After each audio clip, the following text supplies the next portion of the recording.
we're going to start from 10 basic verbs in Turkish. But be careful, I'm going to give you the dictionary forms and I will explain later what that means. So, let's start. Gitmek. Gitmek. Gelmek. Gelmek. Koşmak.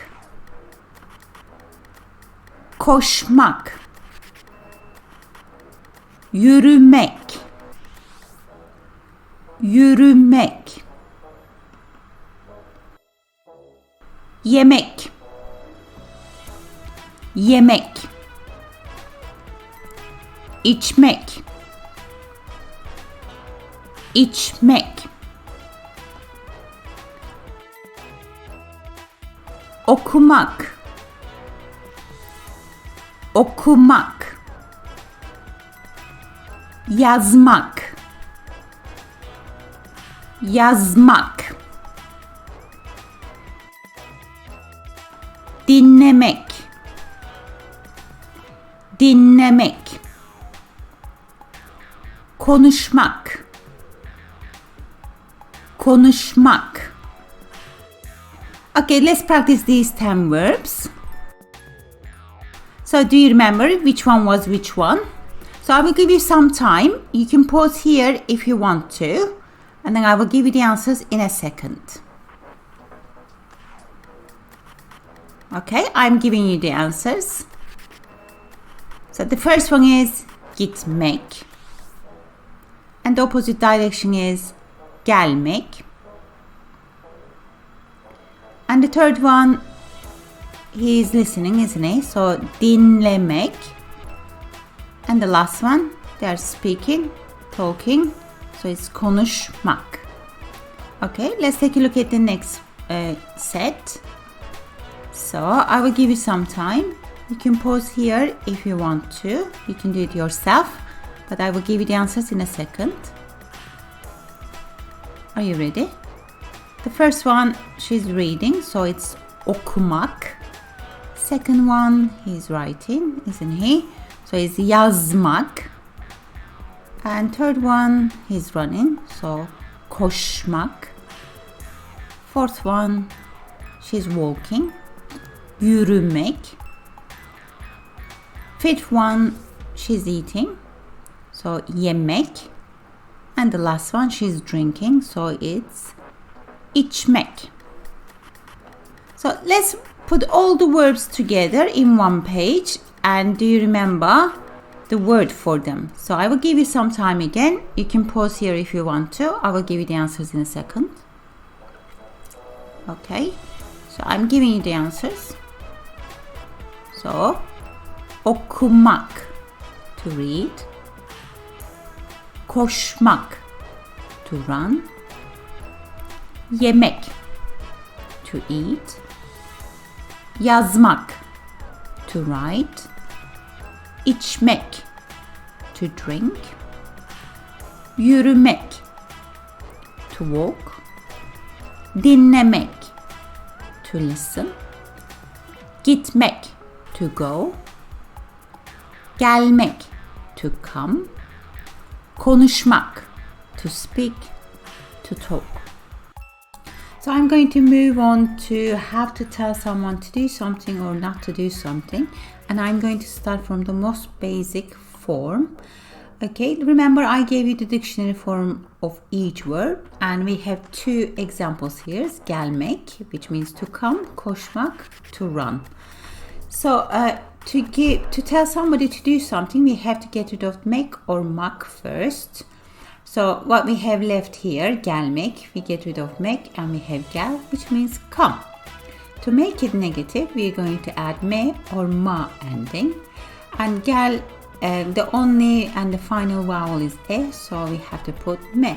So as you see, we apply the vowel harmony rules, which I'm going to explain in a second. Let's take a look at koşmak. Again, we have to get rid of mak. So what we have left is koş, which means run. And we're gonna make it negative. So we're gonna say don't run. So I'm gonna add this time ma, because the last vowel and the only vowel is o. So Gelmek becomes gel, gelme. So come, don't come. Koşmak becomes koş, koşma. So run, don't run. So like I said, I'm going to summarize one more time how we do this, how we add me or ma ending to the verb. I explained vowel harmony in great detail in one of the episodes. You can go back there to see what vowel harmony is and how we do it, but I'm going to briefly summarize it anyway. So we have two options, me and ma. That means it's two-way vowel harmony E-type. So we always have two options if it's A-type suffix. So if the final vowel of the verb is E, I, Ö or Ü, we're going to add me. And if we have A, I, O and U as the final vowel of the verb, then we're going to add ma. Like these examples, gel, gelme, koş, koşma. So let's practice this with the rest of the verbs, and I am putting the table here relating to the vowel harmony rule for your reference. So you can pause here if you want to, you can do it yourself. I'm going to give you the answers in a second. Are you ready? These are the answers. So gitmek, we get rid of me, and then we have git. And to make it negative, we have to me because the final vowel is and the only vowel is I, so gitme. Yemek. So we get rid of mek, what we have left is ye, which means eat.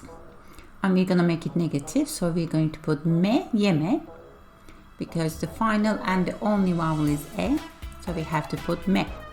So içmek, iç, içme.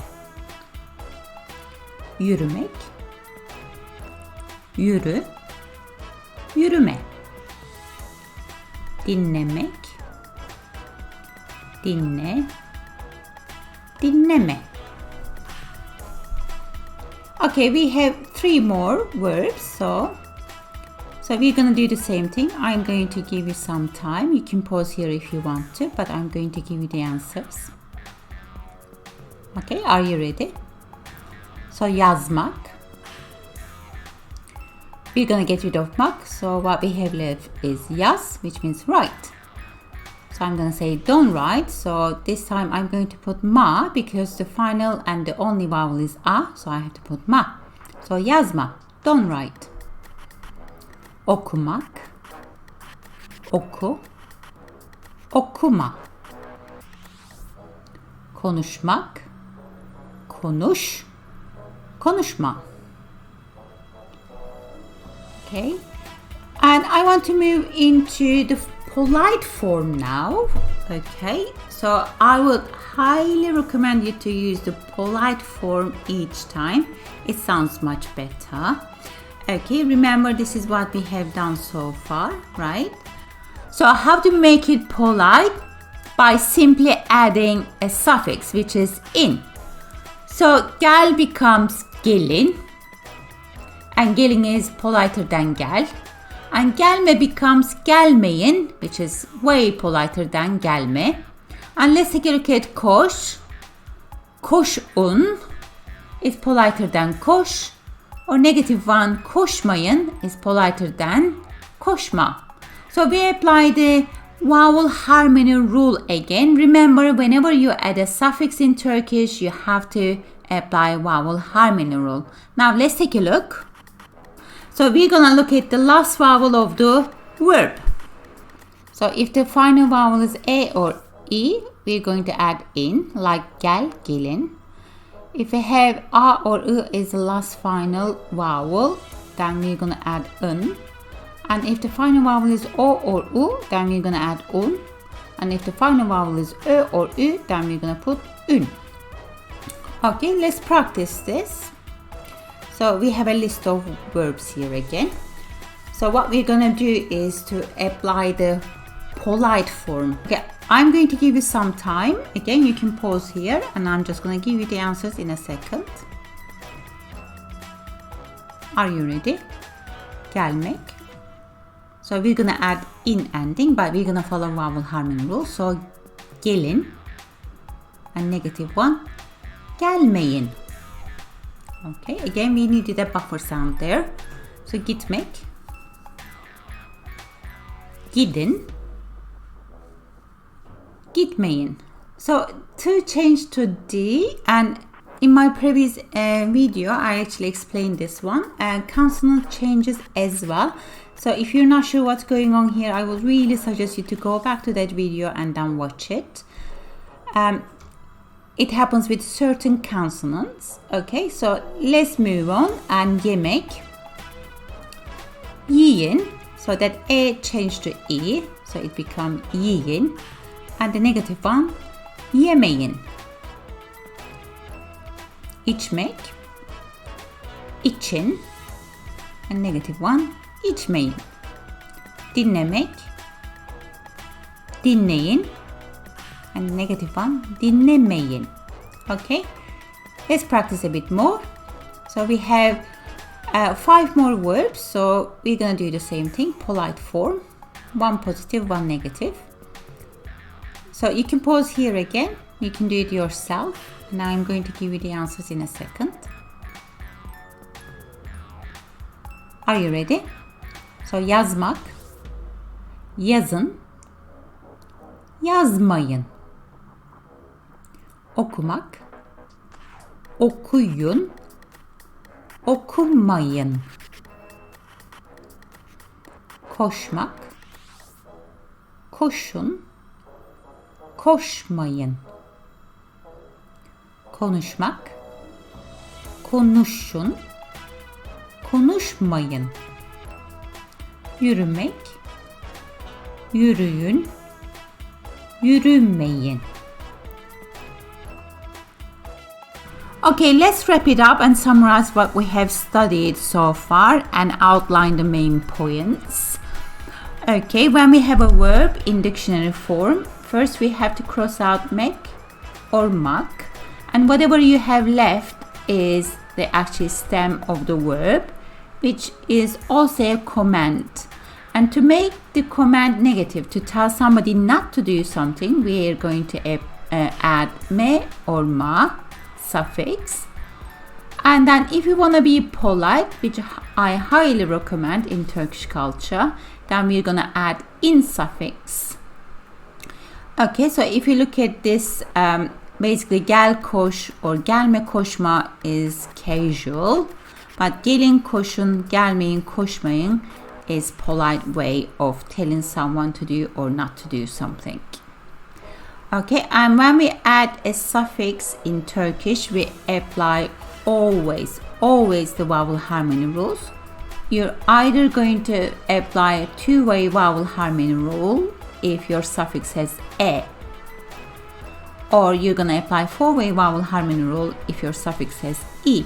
As I said before, I explained this in great detail in one of my episodes, and if you're confused and not sure what we're doing here, please go back to that episode and then study vowel harmony rule in detail, and you can come back here again. So thank you very much. You're doing great. Don't quit. And I will see you next time. Please take care. Bye bye.